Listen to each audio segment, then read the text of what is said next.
Anita Siregar. Saya Putri Pratama. Nah, di sini kami akan menjelaskan pasar bebas dan kebijakan pemerintah untuk memenuhi tugas kami mikroekonomi di semester 1. Nah, kembali lagi dengan saya. Di sini saya akan menjelaskan tentang pengertian pasar bebas. Kalian bisa ngelihat di layar nih ya, guys. Ada dia pengertian pasar bebas. Nah, pasar bebas itu berdasarkan konsep ekonomi yang mengacu pada kebebasan individu dan perusahaan untuk terlibat dalam transaksi ekonomi tanpa investasi atau intervensi atau campuran tangan yang berlebihan dari pemerintah. Nah, dalam sistem ini harga barang dan jasa ditentukan oleh kekuatan permintaan dan penawaran. Nah, selanjutnya di sini dapat kita lihat ya guys, ada dia namanya mekanisme pasar bebas.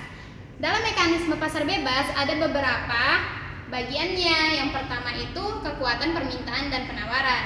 Nah, permintaan itu menunjukkan seberapa banyak konsumen yang ingin membeli barang atau jasa pada berbagai tingkat harga. Sedangkan penawaran menunjukkan seberapa banyak produsen bersedia menjual barang atau jasa pada berbagai tingkat harga. Nah, yang kedua ada dia persaingan. Nah, dalam persaingan pasar bebas itu banyak produsen dan konsumen yang bersaing untuk barangnya. Nah, lanjut yang ketiga ada dia transparansi informasi, yaitu konsumen atau produsen harus memiliki akses informasi yang cukup agar dapat membuat keputusan yang baik. Nah, yang keempat ada dia mobilitas sumber daya. Nah, sumber daya atau tenaga kerja, modal dan barang dapat bergerak bebas ke sektor-sektor di mana mereka paling dibutuhkan untuk membantu efisiensi dalam ekonomi. Nah, selanjutnya saya akan membahas tentang peran dan kebijakan pemerintah. Nah, di sini kalian bisa lihat ya, ada peran dan kebijakan pemerintah. Dalam peran dan kebijakan pemerintah ada beberapa slide atau bagiannya ya. Seperti yang pertama, regulasi dan penawaran. Pemerintah dapat mengeluarkan regulasi untuk mencegah praktik anti persaingan seperti monopoli dan kartel. Yang kedua, ada perlindungan konsumen. Pemerintah dapat menetapkan standar keselamatan dan kualitas untuk melindungi konsumen dari produk yang berbahaya atau berkualitas buruk. Yang ketiga, ada dia kebijakan fiskal dan moneter.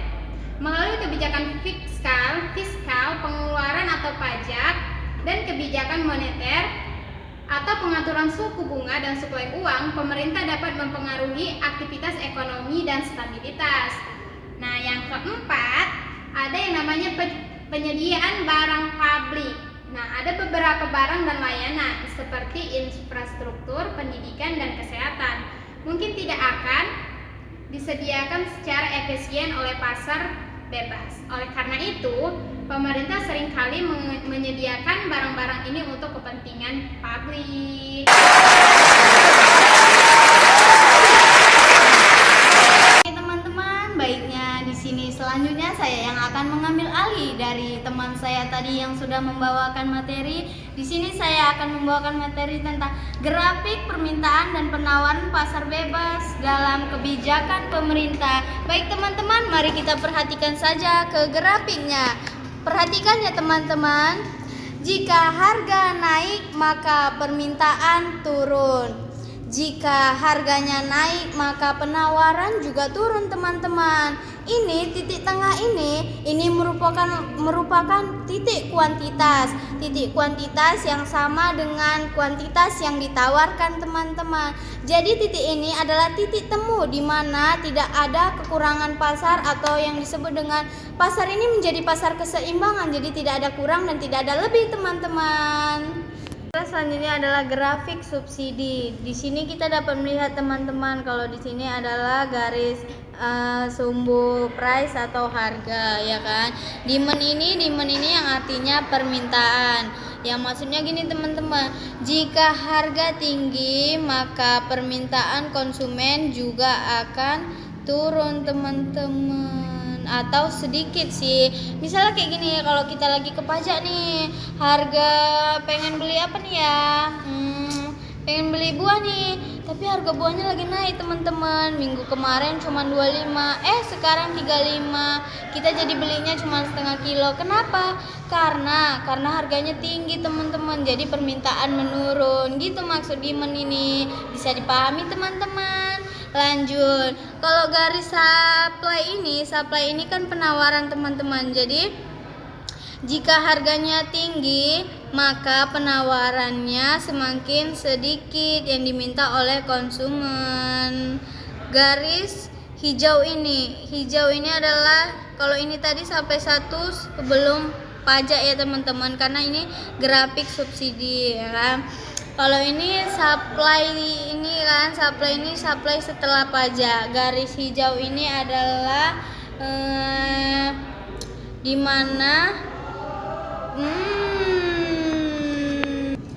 supply 3 ini tadi kan, kalau ini sebelum pajak, kalau ini setelah pajak. Jadi yang dimana kan ini pajak, berarti produsen hanya mau menjual barang dengan harga lebih atau tinggi.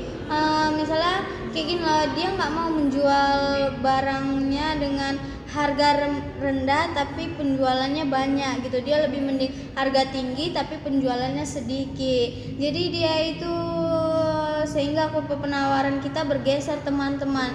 Dari sini dia menaiki jadi menjadi equilibrium 1, yang dimana di sini kita bertemu titik keseimbangan. Titik keseimbangan ini kayak jumlah barang yang konsumen mau beli sama dengan yang produsen mau jual. Oke, equilibrium 1 ini adalah titik keseimbangan awalnya teman-teman. Kalau equilibrium 3 ini titik keseimbangan baru.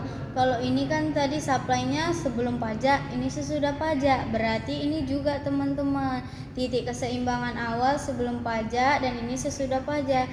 Tapi teman-teman, di equilibrium 3 ini dia ada sedikit perubahan teman-teman, yang dimana pajak menyebabkan kuantitas barang yang diperdagangkan berkurang dan harga yang dibayar konsumen menjadi meningkat teman-teman. Misalnya gini teman-teman, kuantitasnya 3 tapi kita harus bayar 7 gitu teman-teman.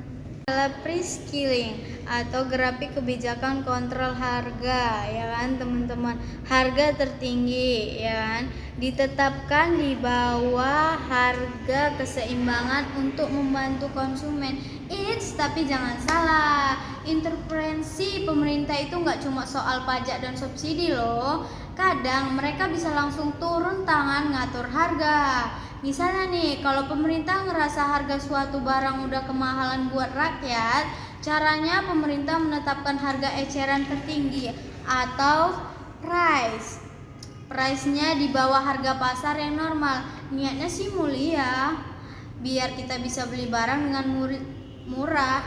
Tapi lihat apa yang terjadi, harganya murah, semua orang pengen beli, permintaan beroket. Tapi di sisi lain produsen jadi males produksi karena untungnya tipis.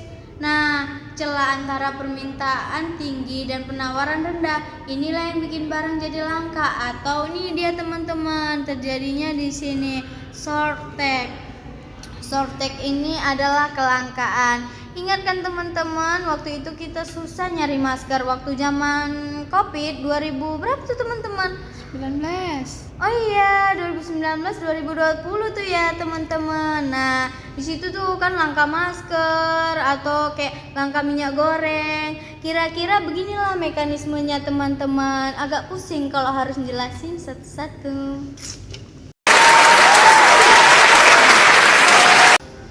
Tentu aja, pemerintah juga bisa melakukan kebalikannya, seperti membuat kebijakan baru, yaitu kebijakan kontrol harga atau price control.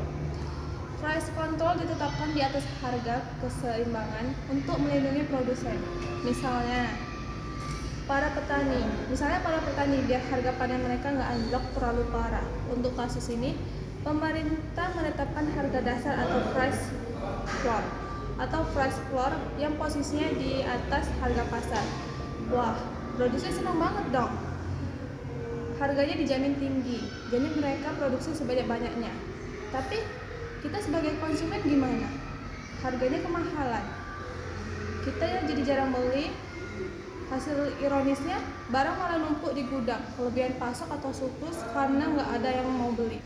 Bayangin, pengrajin kopi atau batik lokal bisa juga jual produknya ke seluruh negeri. Keren kan?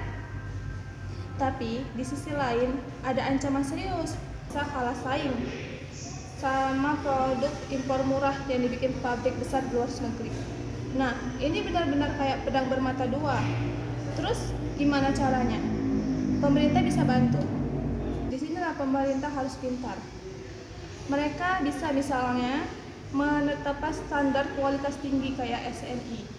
Jadi produk impor yang kualitasnya jelek nggak bisa masuk seenaknya. Mereka juga bisa lobby di perjanjian dagang internasional biar produk kita lebih diuntungkan, atau ya kasih dukungan langsung di industri-industri lokal. Jadi kalau kita tarik benang merahnya, semua ini ujung-ujungnya cuma soal satu hal, mencari keseimbangan yang begitu sulit dicari tapi sangat-sangat penting. Oke guys, tidak terasa kita sudah sampai di penghujung materi. Yuk guys, dengarkan kesimpulan dari materi kami tadi. Nih teman-teman, pasar bebas merupakan penggerak inovasi dan pertumbuhan ekonomi. Namun, bukan tanpa kekurangan, potensi ketidaksetaraan, kegagalan pasar, dan isu-isu lingkungan menuntut peran aktif pemerintah melalui regulasi yang cerdas, kebijakan fiskal yang adil, kebijakan moneter yang stabil, dan jaring pengaman soal yang kuat. Pemerintah dapat mengelola pasar bebas sedemikian rupa sehingga manfaatnya dapat dirasakan setiap masyarakat di Indonesia.